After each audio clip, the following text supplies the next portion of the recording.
नमस्कार, स्वागत है आपका इंडिया एक्सप्रेस 24/7 में। मैं हूं प्रताप राठौर। देश की 15वीं राष्ट्रपति द्रौपदी मुर्मू ने आज शपथ ग्रहण की है और ये पहली राष्ट्रपति जो महिला आदिवासी के रूप में रही हैं। इन्होंने ये देश की पहली राष्ट्रपति बनी हैं जो महिला आदिवासी के रूप में, और इनकी क्या बैकग्राउंड रही है और कि ये राज्यपाल भी रही है, इसके बारे में आज हम बात करेंगे। जो राजनीतिक विश्लेषक हमारे जो अंकित मान जी हैं उनसे हम बात करेंगे। सर, स्वागत है आपका इंडिया एक्सप्रेस 24/7 में। आज राष्ट्रपति के रूप में द्रौपदी मुर्मू ने शपथ ग्रहण की है, तो उसकी राजनीतिक बैकग्राउंड क्या रही है?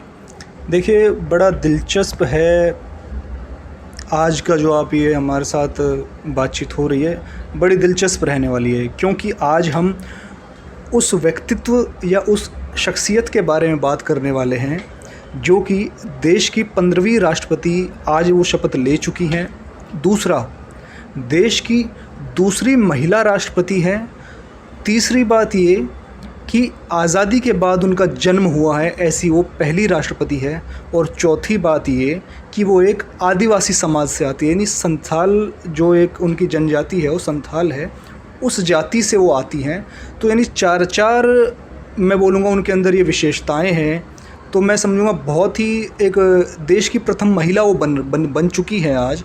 उनके ऊपर, उनके पीछे हम लोग हैं, पूरा देश उनके पीछे है और सभी ने अपनी शुभकामनाएं उनको दी हैं, तब जाकर कहीं ना कहीं ये सब संभव हो पाया है। विपक्ष लगातार उन पर सवाल उठाते आ रहा था। जो तेजस्वी यादव हैं उन्होंने भी एक क्या कहा था कि मुर्मू नहीं मूर्ति हैं। तो कुछ क्रॉस वोटिंग भी फिर उनकी तरफ से, उनकी विपक्ष की पार्टी से, यानी कि जो मुर्मू जी हैं जो राष्ट्रपति की आज शपथ लिया उनकी तरफ उनकी वोटिंग हुई। तो क्या उनकी लोकप्रियता इस तरीके की रही कि लोग विपक्ष में रहते हुए भी उन्होंने उन्हें वोटिंग की? देखिए, ऐसा होता है, विपक्ष का काम हर बार पक्ष द्वारा या सत्ताधारी दल द्वारा किए जा रहे कार्य का विरोध करना ही होता है, और उन्होंने अपना काम भलीभांति किया, लेकिन वो कहीं ना कहीं घिर गए। रीज़न, जब चारा घोटाले के समय लालू प्रसाद यादव को अपने पद से इस्तीफ़ा देकर जेल जाना पड़ा था, तो उनकी माता राबड़ी देवी को अस्थायी तौर पर मुख्यमंत्री बनाया गया था बिहार का। तो उसी मुद्दे को घिर गए कि आप कह रहे हैं कि मूर्ति को राष्ट्रपति बनाया जा रहा है, एक मूर्ति रूपी व्यक्तित्व को, या जिनको जानकारी नहीं है। तो बिहार प्रदेश के जो भाजपा के नेता है जायसवाल जी, उन्होंने उन पर ट्वीट करके निशाना साध दिया कि आपकी माताजी को मुख्यमंत्री बनाया गया पार्टी में मौजूद कई बुद्धिमान व्यक्तियों को पीछे छोड़कर। उस सवाल का जवाब वो अब तक शायद दे नहीं पाए हैं, तो कहीं ना कहीं अपने ही सवाल में घिर गए। अब बात आती है क्रॉस वोटिंग की। देखिए, अगर कोई व्यक्ति है जिसकी छवि साफ रही है, दागदार नहीं है, और पता है कि इन्होंने जो पीछे कार्य किए हैं अपने मैं समझूंगा व्यक्तिगत जीवन में या राजनीतिक जीवन में भी, उसको आधार मानकर ही सदन के सदस्य वोटिंग करते हैं। और अगर उन्हें लगता है कि हाँ, ये कैंडिडेट जो है, फला कैंडिडेट सही है और हमें इनको वोट देना चाहिए, या कुछ हो सकता है उनकी राजनीतिक महत्वाकांक्षा हो, तो क्रॉस वोटिंग हर बार होती है, कभी ज़्यादा कभी कम, इसमें कोई बड़ी बात नहीं है। महिलाओं का कहते हैं कि जो पुरुष प्रधान देश भारत है, महिला अब कंधे से कंधे मिलाकर पुरुषों के साथ आगे बढ़ रही है। हर क्षेत्र में आप देख सकते हैं। अब राष्ट्रपति पद की बात करें तो राष्ट्रपति पद की दूसरी महिला राष्ट्रपति पद पर चुनी गई हैं। तो महिलाओं में जागरूकता रहेगी, महिला सशक्तिकरण को बढ़ावा मिलेगा। बिल्कुल, ये बहुत अच्छा उदाहरण है महिला सशक्तिकरण का।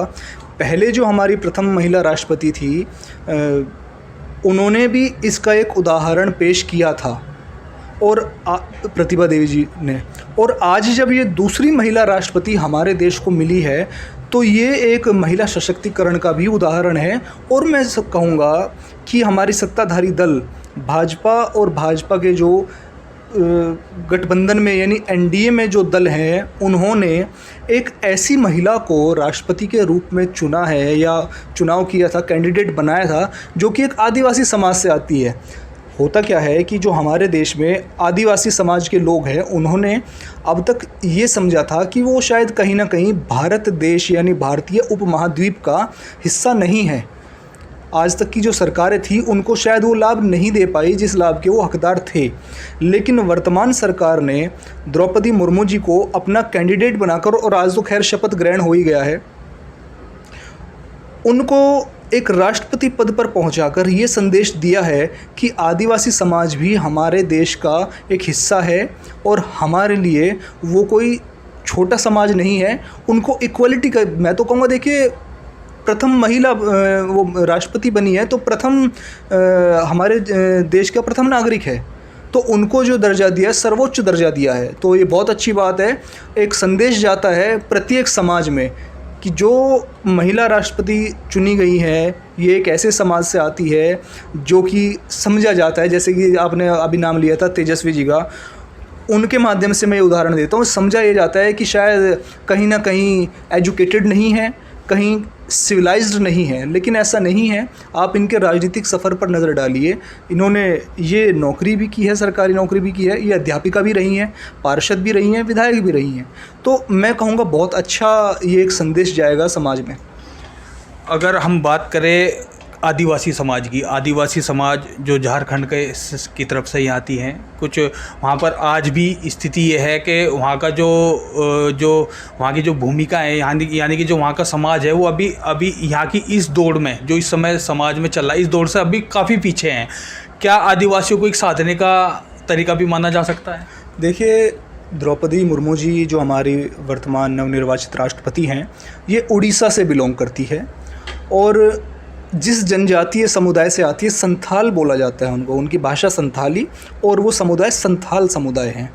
और उस समुदाय की जो मैं कहूँगा उस समुदाय के जो लोग हैं वो भारत के कुछ राज्यों में, झारखंड, पश्चिम बंगाल, उड़ीसा और बिहार के कुछ क्षेत्रों में वो वहाँ पर पाए जाते हैं। वहाँ उनकी संख्या बहुत अच्छी है। तो ऑब्वियसली अगर राजनीतिक दृष्टि से देखा जाए तो शायद कहीं ना कहीं उनको साधने के लिए ये भाजपा की सरकार ने दांव खेला है और वो सफल भी हुए हैं, क्योंकि आदिवासी लोग, मैंने अभी बताया आपको, आदिवासी लोग आज तक सिर्फ यही समझ रहे हैं कि कहीं ना कहीं आज़ादी के बाद बनने वाली प्रत्येक सरकार ने उनकी अनदेखी की है।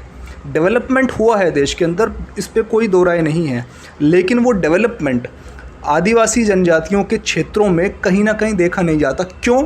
उसका रीज़न सिर्फ ये है, जब सरकार वहाँ पर डेवलपमेंट करने के लिए जाती है तो उन आदिवासी जनजातियों का या आदिवासी समाज का जो नेतृत्व करने वाले लोग हैं, कहीं ना कहीं वो ये चाहते हैं कि सरकार या रूलिंग पार्टी उनका ध्यान दे पर्सनली लेवल पर, ताकि उनको ये अपने लोगों को वो चीज़ समझा सके और हमारे हाथ में भी कुछ आ जाए।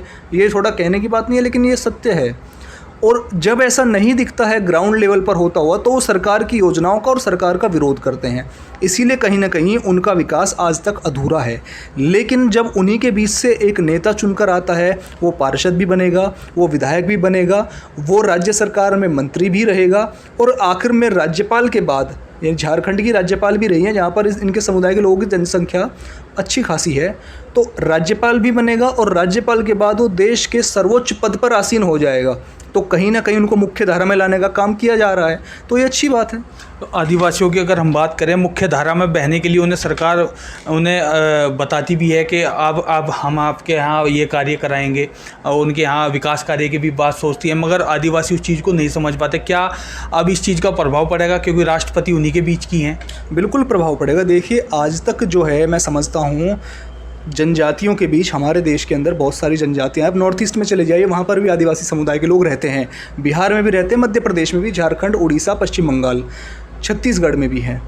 तो उनको समझाने में कहीं ना कहीं जितनी भी सरकार रही, वो आज तक उस कदर सफल नहीं हो पाई जितना कि डेवलपमेंट हमारे यहाँ मेट्रो सिटीज़ ने किया है। देखिए, आज़ादी के बाद हमारे यहाँ शहर तब भी थे, आज भी हैं, लेकिन उस वक्त के शहर और आज के शहर दोनों में फ़र्क आ चुका है। मेट्रो सिटीज़ बन चुकी हैं, लेकिन आदिवासी उस वक्त भी जंगलों में था, कच्चे घरों में रहता था, आज भी जंगलों में है और कच्चे घरों में रहता है। यानी जो कम्युनिकेशन गैप है वो आज भी बना हुआ है। रीज़न कि हमारी सरकार जो डेवलपमेंट के लिए वहाँ गई, आपने देखा होगा, आप झारखंड में, छत्तीसगढ़ में चले जाइए, वहाँ पर नक्सली हैं, वो आदिवासी समुदाय से ही बिलोंग करते हैं।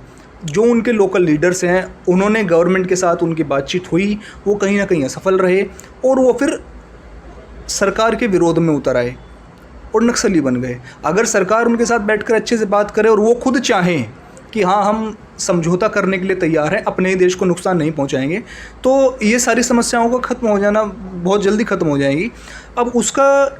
अब ये आदिवासी समाज से आती हैं तो इसका प्रभाव ये पड़ेगा कि कहीं ना कहीं सरकार आदिवासी समुदाय से कांटेक्ट करने में, बातचीत करने में सफल हो सकती है।